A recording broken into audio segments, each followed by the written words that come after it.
მურუსიძის გარდა დღეს პრეტენზიები ისმოდა იუსტიციის უმაღლესი საბჭოს კიდევ ერთი წევრის მისამართით შერჩეულია მოსამართლეობის ის 5 კანდიდატი, რომელთაგან ერთი საქართველოს ადამიანის უფლებათა ევროპულ სასამართლოში წარმოადგენს. სამთავრობო კომისიის მიერ დასახელებულ ხუთეულში იუსტიციის მინისტრის მოადგილე ალექსანდრე ბარამიძე, ასევე ანა დოლიძე და იუსტიციის საბჭოს წევრი ევა გოცირიძე მოხვდნენ. სწორედ გოცირიძის კანდიდატურა გახდა არასამთავრობო ორგანიზაციების და სახალხო დამცველის პროტესტის მიზეზი.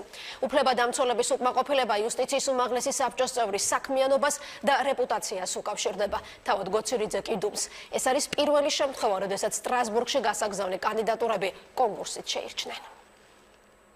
იუსტიციის უმაღლესი საბჭოს წევრი ევა გოცირიძე სტრასბურგის სასამართლოს მოსამართლეობის ერთადერთი კანდიდატია, რომლის მიმართ პრეტენზიები აქვს ადვოკატთა ასოციაციას, სახალხო დამცველს და 30-ზე მეტი არასამთავრობო ორგანიზაციით დაკომპლექტებულ კოალიციას დამოუკიდებელი მართლმსაჯულებისთვის.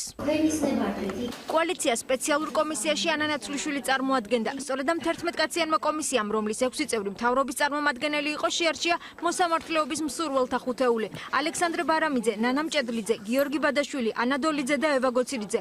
გოცირიძე ხუთეულის ბოლო ადგილზე გავიდა, თუმცა სამოქალაქო სექტორის პროტესტი მოყვა. გოცირიძის კომპეტენციაში ეჭვი კომისიის წევრს, სახალხო დამცველსაც შეაქვს. ის ვერ აკმაყოფილებდა შესაბამისად გარკვეულ კრიტერიუმებს, ამიტომაც საკმაოდ დაბალი შეფასება დაუწერა.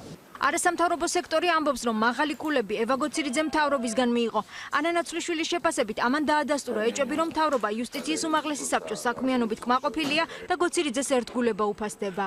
მე მაქვს დიდი იმედი, რომ მთავრობა არ დაუშვებს ამ ძალიან დიდ შეცდომას და არ წარადგენს ისეთ კანდიდატებს, რომელთა მორალური რეპუტაცია და ერთგულება სასამართლოს ღირებულებებისადმი დგას ძალიან დიდი კითხვის ნიშნის ქვეშ. მთელი ჩემი ეჭვები, რომ ხელისუფლება ლობირებდა მურუსიძეს გამართლდა, იმიტომ რომ კაბიანმა მურუსიძე მევა გოცირიძე მურუსიძისა ხმა მისცა მურუსიძეს. ნამდვილად არ იქნება ჩემი მხრიდან ეთიკური, რომ კომენტარი გავაკეთოთ იმ ადამიანზე, რომელიც ჩემთან ერთად კონკურსში მონაწილეობს.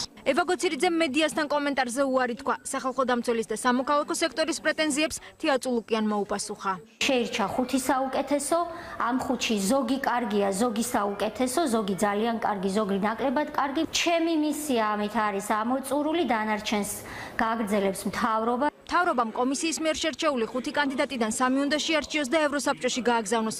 საბოლოო გადაწყვეტილებას ევროსაბჭოს საპარლამენტო ასამბლეა მიიღებს. 3-დან 1 კანდიდატი ადამიანის უფლებათა ევროპული სასამართლოს მოსამართლის თანამდებობას 10 წლით დაიკავებს.